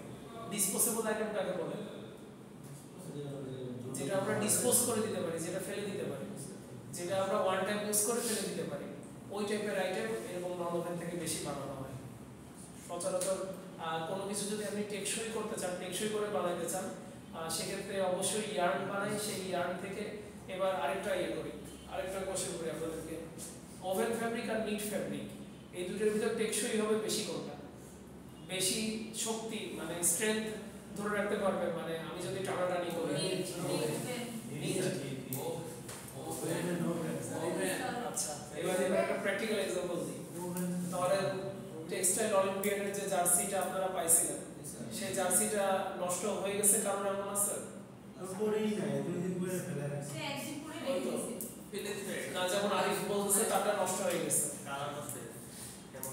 কালার না, মানে কাপড়টা হয়ে গেছে, লম্বা হয়ে গেছে। তারপরে এবার আপনার কি নিজের মানে এখানে খারাপ ভাবে নেওয়ার কিছু নেই, 3 বছরের পুরাতন কোনো শার্ট আছে, পছন্দের একটা শার্ট, দামি একটা শার্ট, 3 বছর পুরাতন, হ্যাঁ, সেটা আপনি এখনো পরতেছেন, দেখে মনে হচ্ছে না যে এটা 3 বছর পুরাতন। কেন? কারণ এই ওভেন ফ্যাব্রিকটা বেশি স্ট্রেস নিতে পারে, ফিজিক্যাল স্ট্রেস নিতে পারে, এটা ড্যামেজ হবে না, কারণ এটা ইন্টারলকিং ইন্টারলেসিং এর মাধ্যমে তৈরি হয়েছে। আর এটা নিট তৈরি হয়েছে ইন্টারলুপিং এর মাধ্যমে, লুপ ফর্ম করে আমি ফ্যাব্রিকটা বানাইছি। ওই ফ্যাব্রিকটা বেশি স্থায়ী হয় না।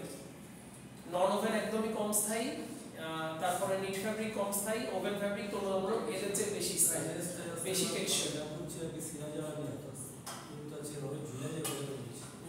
ঝুলে যাবে কারণ ওই যে ওটা তো আমি লুপ দিয়ে প্যাচ দিয়ে বানাইছি কাপড়টা। বুঝতে পারছেন? এখানে ওভেন তো স্ট্রেস নিতে পারে না, ছিঁড়ে যায়। স্ট্রেস নিতে পারে, আচ্ছা আপনি যেভাবে বলতেছেন আমি বুঝতেছি। ওভেনের মানে ব্যাপারটা কি, ওভেন কি আপনি ওভেন ধরেন নিট, এখানে যেমন হ্যাঁ, এই যে জুলিয়ান হালকা করে একটু টানুন, জোরে টানুন, এই যে ও যে টানলো, ও টানলো, এখানে কিন্তু ওভেনের আকৃতি চেঞ্জ হয়ে গেল, সরি নিট যে কাপড়টা এটার আকৃতি চেঞ্জ হয়ে গেল না, টানলাম, এটা সামনে চলে আসলো। কিন্তু আমার শার্টটা কিভাবে বেশি দূর টানা যাবে? টানা যাবে না, কারণ এটা তার আকৃতি চেঞ্জ হতে দিতে হবে। আমি ওইটা বুঝাতে চাচ্ছি যে নিট ফ্যাব্রিক, এই যে আপনাদের অলিম্পিয়াডের যে কাপড়টা, এক সিজন প্রতিদিন যদি পরেন, প্রতিদিন পরলে ওটা কিন্তু লম্বা হয়ে যাবে। এইটা কি আপনি বাস্তব জীবনে খেয়াল করছেন কিনা, যে নিট গেঞ্জিগুলো লম্বা হয়ে যায় বা লুজ হয়ে যায়, তো তখন কি ওটা দেখতে সুন্দর লাগে? সুন্দর লাগবে না। আর ওভেন ফ্যাব্রিক মানে যতক্ষণ থাকতেছে গার্মেন্টটা দেখা যায়, যেমন ওর এই শার্টটা বলতেছে 3 বছর পুরাতন, কিন্তু ওইটা তো মানে ওইরকম একটা 3 বছর নিট টি শার্ট আর একটা 3 বছর ওভেন শার্ট, দুটো যদি পাশাপাশি রাখেন, নিট টি শার্টটা দেখতে ভালো লাগবে না, কারণ ওইটা কম টেকসই, ওটার তৈরি করার যে মেকানিজম সেটা ইন্টারলুপিং এর কারণে ওইটা হচ্ছে বেশি টেকসই হয় না, ওভেনের তুলনায় কম টেকসই হয়। আচ্ছা আমরা মার্কার মেকিং এ চলে আসছি। আপনাদের মার্কার মেকিংটা পড়ানোর পরে আজকে আর ল্যাব করাবো না, তাহলে স্যার সিটির যদি ওই যে সিটিটা মঙ্গলবার নিয়ে। সিলেবাস সিলেবাস হচ্ছে স্লাইড সিলেবাস ফার্স্ট লাইভ বলছিলাম। আর আমার ক্লাস টেস্টের একটা বিশেষত্ব কি, স্লাইডের পরে সবাই করে কিন্তু স্যার বলে হ্যাঁ আরে আপনার কোনো কোশ্চেন আছে? আপনি তো বলছেন লিমনের কোশ্চেন আছে, ওই আপনার কোশ্চেনটা লিমনকে দিয়ে করাই দিতে, তাই না? কি অনুযায়ী ল্যাবে অ্যাটেন্ডেন্স দিবেন কিনা? ল্যাব অ্যাটেন্ডেন্স তো ল্যাবের এক্সাম হয় ফাইনালে, ল্যাবে তো মিড টার্ম নেই ল্যাবের কোনো, ওটা আপনাদের মিডের পরে ক্লাস হবে, তারপরে তখন সেটার হিসাব তখন হবে। আচ্ছা আর সিলেবাস হচ্ছে ওই যে প্রথম শিটটা, এখানে দুইটা ফাইল আছে, মানে আপনাদের নিজেদের পড়ার সুবিধার জন্য আমি দুইটা ইয়ে করছি, দুইটা স্লাইড বানাইছি, একটা স্লাইড অলরেডি দিয়ে দিছি, ওইটা সিলেবাস। মিডে কি স্যার দুইটাই? মিডের জন্য কি স্যার দুইটাই?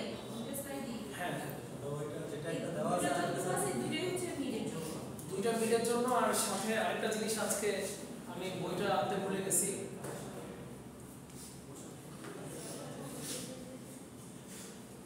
ইয়া দুইটা দেখো।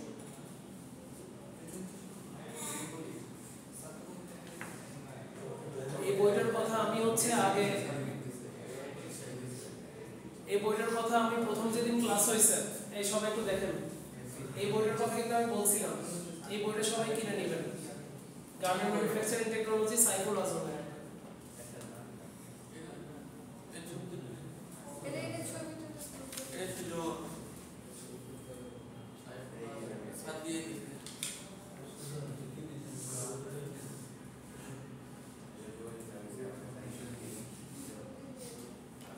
স্লাইড যা দিচ্ছি মানে ইয়ে আপনি যে বারবার মানে কনফার্ম হয়ে নিচ্ছেন শুধু এই দুইটাই কিনা, এই দুইটা ঠিক আছে, কিন্তু কোশ্চেন তো এই দুইটার ভিতরে আপনারা কতটুকু পাবেন আপনারা নিজেরা এক্সাম হলে গিয়েই দেখবেন।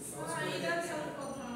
এটা কেমন কথা বলতে, আপনারা ইঞ্জিনিয়ার, আপনারা তো ইয়ে না যে মুখস্থ করে আমরা মুখস্থ জিনিসটা পরীক্ষায় ইয়ে করে দিলাম, মুখড়াই দিলাম, হয়ে গেল। ওটারে কি একটা স্লাইড আপলোড করছেন? হ্যাঁ পুরো একটা স্লাইড আপলোড করছি, ওইটা মিডের জন্য ওইটা সিটির জন্য, আর এইটা শেষ হলে এটা দিয়ে দিচ্ছি, এটা আজকে শেষ হয়ে যাবে, এটা আজকে দিয়ে দিচ্ছি। স্যার এটা কি সব করব স্যার? সাম ডেফিনিশন জায়গা আছে সব? হ্যাঁ স্যার আপনি তো একটু তাহলে ডেমো করছেন কিছু। ওই তো আমি এটাই বলতেছি যে ক্লাস টেস্ট যখন নিব আপনার সিনিয়র ব্যাচদের থেকে আপনারা একটু শুনে নেবেন, আর সিনিয়র আমি আগে পাই না স্যার। আপনারা নিজেরা ওইভাবে রিচ করতে পারেন না হয়তো। না স্যার এটা কাঞ্চিয়াপুরা স্যার কাঞ্চিয়াপুরা না 12-13 ব্যাচ, আমি এবার ওয়ান নিছি 12-13 ব্যাচ, আপনারা 15 না 12-13 ব্যাচ। স্যার আপনি পোর্টালে একটা দিয়েছেন না? 13 আছে আরেকটা দিব আজকে। আচ্ছা তো তাহলে আসেন মার্কার। স্যার ফার্স্ট স্লাইড থেকে মনে হয় সেকেন্ড স্লাইডে সবাই একটু বেশি বুঝছে ফার্স্ট স্লাইডে তো সহজ বুঝছি, ওটার থেকে সেকেন্ড স্লাইডে ওটা স্যার ইজি হার্ড ব্যাপার না, যে জিনিসটা বুঝবেন না ওটা বলবেন, আমি যতবার বুঝবেন না ততবার বুঝাই দিব। আচ্ছা এটা তাহলে আমি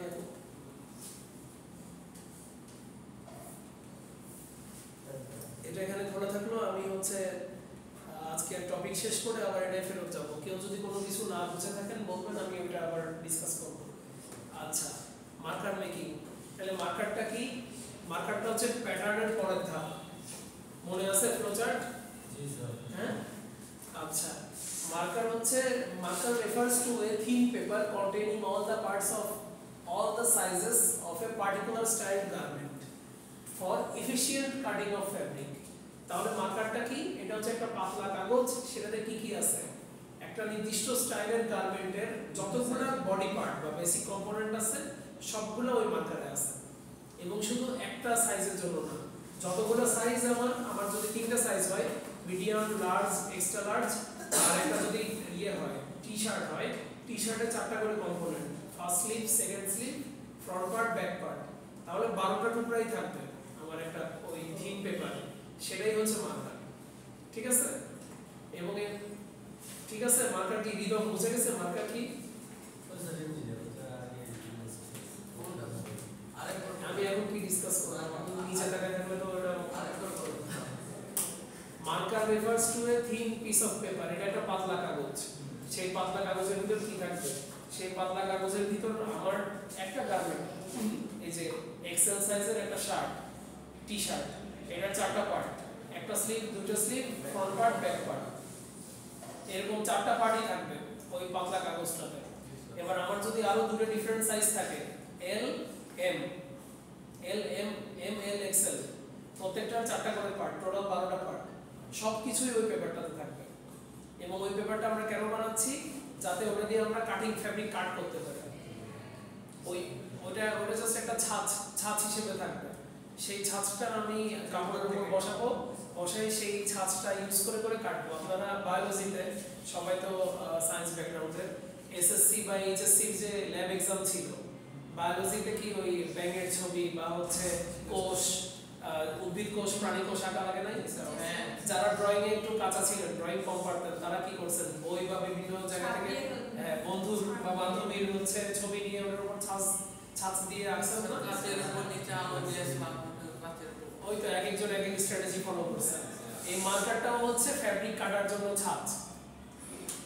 যে একটা স্লিভ, এক্সেল সাইজের একটা স্লিভ, এক্সেল সাইজের একটা ফ্রন্ট পার্ট,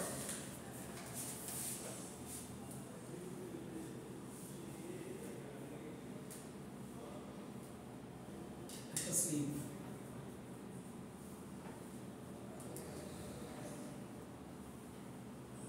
এই যে এইভাবে মার্কারের সব কম্পোনেন্ট গুলো থাকবে।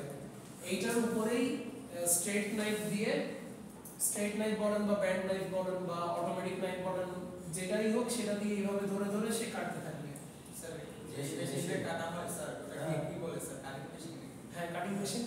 কাটিং মেশিনও তো বিভিন্ন রকম আছে। আপনাদের এই সেমিস্টারে কাটিং মেশিন সম্পর্কে পড়বেন, যে অটোমেটিক আছে, সেমি অটোমেটিক আছে, ম্যানুয়াল আছে, বিভিন্ন রকম কাটিং মেশিন আছে। এই যে যেটা আছে হাতে ধরে কাটা, ওটা সেমি অটোমেটিক। সেমি অটোমেটিক কাকে বলে? সেমি অটোমেটিক হচ্ছে মেশিনটা চালায় মোটরের মাধ্যমে বা বিদ্যুতের মাধ্যমে মেশিন চলে, আর মেশিনটাকে নিয়ন্ত্রণ করে মানুষ। ওটা হচ্ছে সেমি অটোমেটিক। আর ফার্স্ট ক্লাস আসলে কেন রাস্তায় কতক্ষণ ছিলেন জানো? কোথা থেকে আসেন? পুস্তকালয় থেকে কয়টায় বেরোতে হয় এক্সাম ফেস করার জন্য? 8টায় বের হইলে হয়, কিন্তু স্যারকে ছোট হয়ে বাড়িতে গেছে, ওরা একটু আগে দিতেছে সব। এরকম ইয়ে করবেন না, মাথায় রাখবেন, রবিবারের ক্লাসটা মাথায় রাখবেন। আজকে লাস্ট ক্লাস এক্সামের আগে আপনাদের। আচ্ছা, তাহলে প্যাটার্নের কনসেপ্টটা ক্লিয়ার তো? প্যাটার্ন মূলত একটা ছাঁচ, যেই ছাঁচটা দিয়ে আমি হচ্ছে আমার কাপড়ের টুকরাগুলো কাটবো। এটা নিয়ে কোনো কনফিউশন নেই। তাহলে প্যাটার্নের অবজেক্টিভ কি? It is essential for bulk or mass production. কারণ আমার হচ্ছে 1000 পিস কাপড় অর্ডার আছে, এটা 1000 পিস কাট প্যাটার্ন আমাকে রেডি করে দিতে হবে। আমি কি একটা থান কাপড় বের করে কাটতে পারবো? মানে ওইভাবে আমি 1000টার জন্য 4000 টুকরা রেডি করতে পারবো? পারবো না। To minimize fabric wastage. Fabric wastage কিভাবে মিনিমাইজ হয়? প্যাটার্ন ইউজ করার, মার্কার ইউজ করার মাধ্যমে। ফ্যাব্রিকের উপরে একদম সুন্দর করে সবগুলো কাটিং করা, মানে একটু যেন বাকি না থাকে, ওখানে স্লিপ সব কিছু একদম সাজায় গোছায় রাখা। টুম্পা যেটা বুঝাতে চাচ্ছে যে মার্কারটা আমরা যখন বানাই, মার্কারটা আমরা এমন ভাবে তৈরি করি যাতে এখানে কোনো অংশ অপচয় না হয়। যে হ্যাঁ, যে এখানে এতটুকু জায়গা ফাঁকা আমরা রাখবো না, এটা আমরা ইউজ করবো, তাই না? প্রত্যেকটা এরিয়ায় আমরা ইউজ করবো। তো মার্কারটা ধরে বানানো। তাহলে যে সেলসের কাছাকাছি হ্যাঁ, কত ইঞ্চি বাদ দেয়? সেলফেসের কাছাকাছি অ্যালাউন্স হিসেবে কিছু কিছু জায়গায় 2 ইঞ্চি বাদ দেয়, কোনো কোনো জায়গায় 1.5 ইঞ্চি বাদ দেয়, চারপাশে।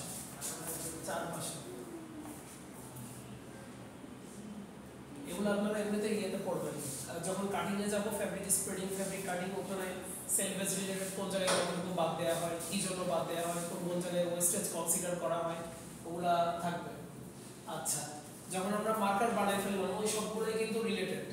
যে আমার বাল্ক প্রোডাকশন বা মাস প্রোডাকশনে আমি এক পিস করে কাটতে পারতেছি না, আমাকে একসাথে সবগুলা কাটতে হচ্ছে। 1000 পিসের জন্য 4000টা কাপড়ের টুকরা আমি কাটতেছি, তো আমার প্রোডাকশন টাইম বেঁচে যাচ্ছে, তাই না? প্রোডাকশন টাইম বাঁচতেছে যত আমার কস্টও বাঁচতেছে। সময়ই হচ্ছে টাকা, আমার যদি সময় বাঁচে আমার টাকাও সেভ হবে। To achieve alignment of garment of same style, alignment বলতে কি বোঝাচ্ছে এখানে? সবগুলো সেম ডিজাইন, সেম শাড়িতে মানে একইভাবে কাটা, সেম সাইজ স্যার, মানে আমার যে ফ্যাব্রিকটা গ্রেইন লাইন একটা জিনিস পড়াইছিলাম আগের দিন, মনে আছে?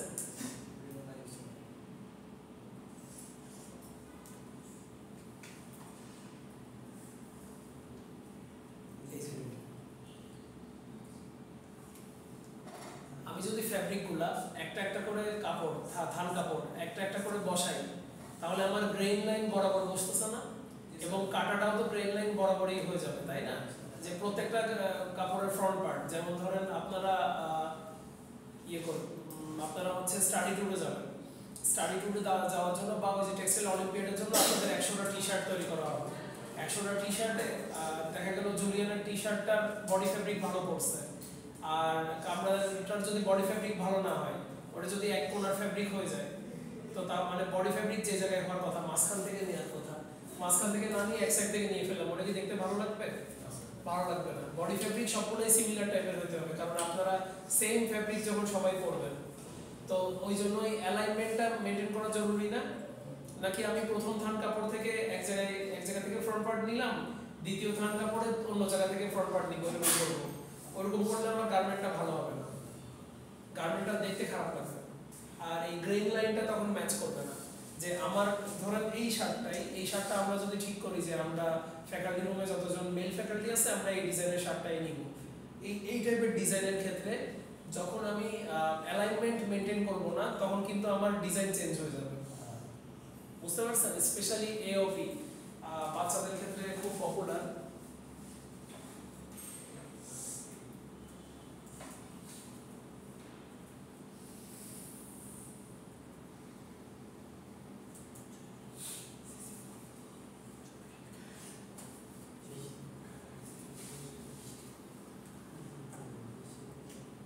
স্পেশালি যেগুলোতে অল ওভার প্রিন্টিং থাকে, এওপি থাকে, সেগুলোতে অ্যালাইনমেন্ট মেনটেন করা বাধ্যতামূলক, খুবই জরুরি। না হয় একটা স্টাইলের সাথে আরেকটা স্টাইল মিলবে না। একটাতে যে নিতে এটা কি, এটা হচ্ছে আমার বাম সাইড, তাহলে এটা যে ডান যে নি, ডান যে হাঁটুটা, সেখানে পান্ডার ফেসটা আসতেছে। তো আমি যদি অ্যালাইনমেন্ট মেনটেন না করি, অন্য আরেকটা পিছে গিয়ে বাচ্চার ডান নিতে পান্ডা ফেসটা আসবে না।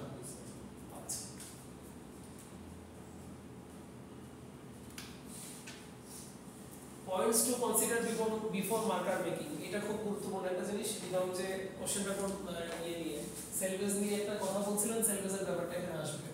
তাহলে মার্কার বানানোর সময় আমাকে কি কি জিনিস কনসিডার করে মার্কারটা বানাইতে হবে? Fabric width must be greater than marker width.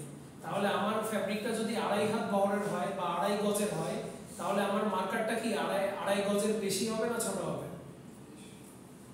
আমার ফ্যাব্রিকটা 2.5 গজ প্রস্থ, দৈর্ঘ্য তো ইনফিনিটি, দৈর্ঘ্য আমি যত বড় করব তত বড় হবে। ফ্যাব্রিকটার প্রস্থ 2.5 গজ, ছোট হবে, একটু কম হবে, একটু ছোট হবে, বেশি হওয়া লাগবে কার কার মনে হচ্ছে? বেশি তো লাগবে। এইটা হচ্ছে টেবিল, এই টেবিলের উপর আমি কাপড় বিছাবো, ঠিক আছে? সেই কাপড়ের উপর আমি মার্কার বসাবো, বসাই কাপড়টা কাটবো। তাহলে আমার মার্কারটার প্রস্থ ফ্যাব্রিকের চেয়ে বেশি হওয়া যাবে নাকি যাবে না? বেশি হইলে ভালো হয়, কম হইলে মার্কারটা, আচ্ছা মার্কারটা যদি বেশি বড় হয়ে যায়, মার্কারটা দুই পাশে চলে আসবে না? তাহলে একটা স্লিপের অর্ধেক এদিক থেকে আমি কাটতে পারবো, বাকিটা এদিক থেকে আমি কাপড়টা কাটতে পারবো। তাহলে মার্কারটা কি বড় হইতে হবে না ছোট হইতে হবে? কিন্তু স্যার মানে এখানে তো স্যার উইথ অনুযায়ী বড় হতে হবে না স্যার। তাহলে ফ্যাব্রিক বড় নিব। আমার ফ্যাব্রিকের উইডথ, ফ্যাব্রিক আমি কিনে আনছি, ফ্যাব্রিকের প্রস্থ তো 2.5 গজ, ফ্যাব্রিকের প্রস্থ কি আমি বড় করতে পারতেছি? আমি বলে দিছি ফ্যাব্রিকের প্রস্থ ফিক্সড 2.5 গজ, তখন মার্কারের প্রস্থ কিরকম হবে? 2.5 গজ থেকে স্যার কম হবে না, 2.5 গজ অথবা তার থেকে একটু বেশি হতে পারে। কোন মার্কার বেশি? আচ্ছা আচ্ছা, আপনি বায়োলজিতে কি ওই যে উদ্ভিদ কোষ আঁকছেন না? জি স্যার।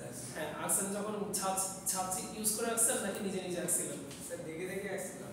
দেখে কিন্তু ছাপ মারা আচ্ছা এখন আপনি যদি একটা জিনিস ছাপ দিয়ে আঁকতে চান, ছাপ ওই আপনার যেই ছাঁচটা ইউজ করবেন সেটা যদি পৃষ্ঠার চেয়ে বড় হয়ে যায় তখন কি ওই পৃষ্ঠায় আপনি পুরোটা আঁকতে পারবেন? তাহলে ওই পৃষ্ঠার চেয়ে ওই ছাঁচটা বড় হতে হবে না ছোট হতে হবে? আচ্ছা এইটা এইটা একটা এইটা আমার একটা কি হোয়াইট বোর্ড, ঠিক আছে?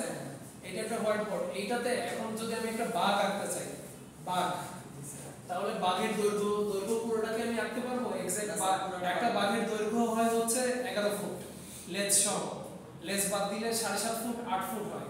এখানে কি আমি বাঘটা ওভাবে আঁকতে পারবো? তাহলে বাঘটা যদি আমি আঁকতে চাই, একটা গ্রাফিটি আঁকতে চাই, যেমন ওকে নিয়ে গেছিল হচ্ছে ওই নাম কি যেন 11 ব্যাচের আপনাকে ডাকতে আসলে নিফাত। হ্যাঁ নিফাত যে ওকে ডেকে নিয়ে গেল কি ল্যাবে ডিজাইন করার জন্য না? আচ্ছা অন্য কোনো কিছু। তো এই যে আপনাদের তো অ্যাপারেল ল্যাব ডিজাইন করার কথা চলতেছে, বিভিন্ন গ্রাফিটি আঁকার কথা চলতেছে, জানো না? জি জি স্যার। স্যার আমি যদি এখন একটা বাঘের গ্রাফিটি আঁকতে চাই, বাঘের গ্রাফিটি, ফুল একটা বাঘের গ্রাফিটি আমি কি এই বোর্ডে আঁকতে পারবো? না স্যার পারবেন না। তাহলে আমার এই দেয়ালটা চুজ করতে হবে, তাই না? যে বাঘের দৈর্ঘ্য হচ্ছে 11 ফুট, প্রস্থ হচ্ছে 5 ফুট, 5 ফুট বা 4.5 ফুট এরকম সাইজের হয়। তো এখানে আমি আঁকতে পারবো, এখানে তো আঁকতে পারতেছি না। তো তাহলে আমার এই জিনিসটা যতটুকু হবে এর ভিতরে আমাকে জিনিস আঁকতে হবে, একটা বাঘের বাচ্চা ছবি আঁকতে পারবো, তাই না? তেমনি আমার ফ্যাব্রিকটা হচ্ছে আমার ক্যানভাস, আর তার ভিতরে আমি যে মার্কারটা কাটতেছি এটা হচ্ছে আমার বাঘ, ওই বাঘটা আঁকতেছি। এখনো বুঝেন? তো তাহলে আমার প্যাটার্নটা মার্কারটা ছোট হতে হবে না বড় হতে হবে? ছোট হতে হবে। মার্কার বড় হলে কি হবে? ওই যে সব জায়গা থেকে স্যার আমি স্যার হ্যাঁ ফ্রন্ট পার্ট ব্যাক পার্ট আমি যে কাটতে যাব অর্ধেক বাদ পড়ে যাবে, হ্যাঁ সেটা রিজেক্ট হয়ে যাবে, ডিফেক্ট, ওটা হচ্ছে ওয়েস্টেজ হয়ে যাবে। Fabric length must be greater than marker length, একদম সেম জিনিস। প্রস্থ বড় হতে হবে ফ্যাব্রিকের, দৈর্ঘ্য বড় হতে হবে ফ্যাব্রিকের, মার্কারটার দৈর্ঘ্য ফ্যাব্রিকের চেয়ে ছোট হতে হবে। কোনো কনফিউশন আছে কারণ? কনফিউশন আছে? all the pattern pieces of fabric must be in the same direction। এই যে এখানে আবার সেই পান্ডার ছবিতে ফেরত যাই, ফ্যাব্রিকের ডিরেকশন সেম দিকে হতে হবে, অ্যালাইনমেন্ট সেম হতে হবে। অ্যালাইনমেন্ট সেম না হলে পান্ডার ফেস উল্টা দিকে ঘুরে যাবে, ফ্রন্ট মানে দুইটা অ্যাপারেলের ডিজাইন দুই রকম হয়ে যাবে, তখন রিজেক্ট, আইটেম রিজেক্ট হয়ে যাবে। all the pattern pieces should be laid parallel to grain line। এই যে মানে ওই অ্যালাইন হতে হবে parallel to grain line। grain line কি? ওই যে ওয়ার্প বরাবর, যে ওয়ার্প সুতা বরাবর যে লাইন ওটাই হচ্ছে grain line, ঠিক আছে? to the warp direction for oven and to the welt direction for knit fabric। আমি একটা knit fabric একদিন বানায় দেখাইছিলাম, এঁকে দেখাইছিলাম, মনে আছে? তো আমার যখন প্যাটার্ন পিসগুলা জন্য আমি মার্কার রেডি করব, আমার ফ্যাব্রিকটা কিরকম হতে হবে? আমার ওয়েল ডিরেকশনটা একই দিকে থাকতে হবে আর ওয়ার্ক ডিরেকশন একই দিকে থাকতে হবে। কনফিউশন আছে? মানে আমি ফ্যাব্রিকটা একবার এইভাবে বিছাইলাম, ঠিক আছে? এইভাবে বিছানোর পর আমি আবার এইভাবে বিছাতে পারবো না? ঠিক আছে, okay. Length of cutting table must be greater than marker length. Cutting table যেটা, সেই কাটিং, এখানে কিন্তু দুটো জিনিস আছে, একটা হচ্ছে কাটিং টেবিলের লেন্থ, একটা হচ্ছে ফ্যাব্রিকের লেন্থ। কাটিং টেবিলের লেন্থটাও মার্কারের চেয়ে বড় হতে হবে, ওই সেম লজিক যে একটা বাঘের গ্রাফিটি আমি এখানে আঁকতে পারবো। Width of the cutting table must be greater than the marker width. এটা খুবই সিম্পল একটা জিনিস, কিন্তু এটা এক্সামের জন্য ইম্পর্টেন্ট। এটা কনসেপ্ট যার মাথায় ক্লিয়ার হয়ে যাবে সে ইজিলি এটা লিখে ফেলতে পারবে। মার্কার মেকিং এ বাধা বিপত্তি আসে কোন কোন জায়গায়, আমি কোন কোন জায়গায় ডিফিকাল্টি ফেস করতে পারি? প্রথমটা হচ্ছে গ্রেন লাইন। গ্রেন লাইনটা মিলানো টাফ হয়ে যায়। তো এখানে কি লিখছে? গ্রেন লাইনটা কি? গ্রেন লাইন ইন্ডিকেট করে হচ্ছে ওভেন ফ্যাব্রিকের ক্ষেত্রে ওয়াল। আর during marker making the grain line of pattern must be placed in parallel with the warp of the woven fabric and wale of the knit. আগে আমরা পড়ছি প্যাটার্ন আর often placed at 45 degree angle. এই যে প্যাটার্নগুলোকে আমার warp লেন্থের 45 degree অ্যাঙ্গেলে প্লেস করা হয়। Drape and hang of the garments depend on the matching of grain line of the pattern and the grain line of the fabric। তাহলে আমার এই যে ড্রেপিংটা, আমার যে ড্রেপিংটা হইছে ফ্রন্ট পার্টে, আমার গ্রেন লাইনটা কোন বরাবর বলেন তো? গ্রেন লাইন কি ডান থেকে বামে? না না স্যার উপর থেকে উপর থেকে নিচে। এখানে এটাই বলছে যে আমার গার্মেন্টের ড্রেপটাও এই ড্রেপের ড্রেন লাইনটা অবশ্যই ইয়ে হতে হবে গার্মেন্টের ড্রেন লাইনটা sorry drape and hang of the garment depend on the matching of drain line of pattern তাহলে আমার এই প্যাটার্নের সরি মার্কারের ড্রেন লাইনটাও এই বরাবরই হতে হবে তাই না মার্কারের ড্রেন লাইন আমি এই বরাবর করতে পারবো না কনফিউশন আছে কোনো ফ্যাব্রিক ক্যারেক্টারিস্টিক্স এটা একটা গুরুত্বপূর্ণ জিনিস প্রত্যেকটা ফ্যাব্রিকের কিন্তু থিকনেস একই হয় না ঠিক আছে স্পেশালি হুডির কাপড়ের কথা চিন্তা করেন হুডির কাপড়ের থিকনেস আর টি শার্টের থিকনেস পোলো শার্টের থিকনেস এক আবার হুডির কাপড়ের ভিতরেও তফাৎ আছে আপনাদের ঢাকাতে যে হুডিটা চলে যশোর বা উত্তরবঙ্গ মানে পশ্চিমবঙ্গ বা উত্তরবঙ্গ এইসব জায়গায় কি সেই সেম কাপড়ের হুডি দিয়ে শীত আটকাবে ঢাকাতে শীতের কাপড় এখন মানুষ শুধু পরেই হচ্ছে ফ্যাশন পারপাসে যে এখন 303 মাস আমি একটু জ্যাকেট পরবো বা আমি হুডি পরবো একটু ডিফারেন্ট অ্যাপারেল ট্রাই করবো আর ঢাকাতে যে হুডিগুলো পরা হয় সেগুলোর জিএসএম সর্বোচ্চ 280 300 রেঞ্জে থাকে আর যেসব জায়গায় শীত বেশি পড়ে একটু তীব্র শীত পড়ে যে অঞ্চলগুলোতে ওখানে কিন্তু হুডি ওই সেম হুডির জিএসএম গুলা 360 বা 360 জিএসএম না হলে 300 জিএসএম এর কাপড়ের ভেতর আবার ওদের ভেতরে পোলো শার্ট বা শার্ট এগুলো পরা হয় বুঝতে পারছেন তো আমার একটা 360 জিএসএম এর হুডি আর একটা 280 জিএসএম এর হুডির কাপড় আমি কি সেম ভাবে বিছাই এই করতে পারবো আমার ফ্যাব্রিক প্লাই যেটার উল প্রস্থ বেশি হবে যার প্রবলেম হচ্ছে একটু পানি খেয়ে আসতে পারবে স্যার জিএসএমটা কি জিএসএম হচ্ছে গ্রাম পার স্কয়ার মিটার মানে আমি একটা কাপড় যদি এক বর্গ মিটার পরিমাণে একটা কাপড় কাটি জিএসএম কাটার মেশিন আছে জিএসএম কাটার মেশিন আমাদের ল্যাবেই আছে জিএসএম কাটার মেশিন দিয়ে হবে বড় একটা ফ্যাব্রিক কাটা হয় জি স্যার এখন এক হয়েছে কেন বাসে আছে প্রচুর জ্যাম ছিল বাসের প্রচুর জ্যাম ছিল তো নয়টায় বেরিয়েছিলাম বেরিয়েছিলাম স্যার 9টায় এত নয়টায় বের হলে কি এখানে পৌঁছার ইউ টাইমে রবিবারে স্যার 3টা পর্যন্ত আসবে 10:30 পর্যন্ত চলে আসবে না এগুলা খেয়াল রাখবেন রবিবারের ক্লাস খেয়াল রাখবেন জিএসএম কাটারটা এরকম বৃত্তাকার ভাবে ফ্যাব্রিক কাট করবে এবং এই ফ্যাব্রিকটার মানে দৈর্ঘ্য আর প্রস্থ গুণ করলে বৃত্তর ক্ষেত্রফল কেমনে বের হবে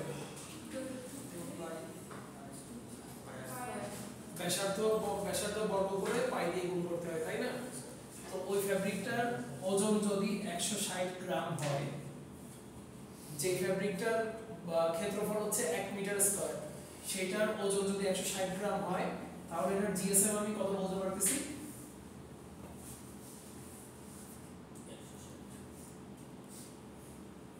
জিএসএম 160 বুঝে গেছে না বুঝা যায় না স্যার কি স্যার ওয়েট হিসেবে মাপা হয় না হ্যাঁ এবং যদি আমরা 7টা জিএসএম ব্যাকেট যাবো সেটার ওজন দিব ওই শার্টটাকেও জিএসএম কাটা দিয়ে কাটতে হবে বা শার্টটার আপনি হচ্ছে দৈর্ঘ্য বরাবর 1 মিটার নেবেন প্রস্থ বরাবর 1 মিটার নিয়ে কাটবেন কাপড়টা কেটে সেটা হচ্ছে ওই ওয়েট মেশিনে দিবেন ওয়েট মেশিনে দিলে এটা যত আসবে আর আমরা হচ্ছে ওভেন গার্মেন্ট বা ওভেন ফ্যাব্রিক এটা আমরা হিসাব করি গজে ইয়ার্ডে চার শেষ আর নিট ফ্যাব্রিক আমরা হিসাব করি কেজিতে এই জিএসএম গুলো হচ্ছে হিসাব হয় নিট ফ্যাব্রিকের ক্ষেত্রে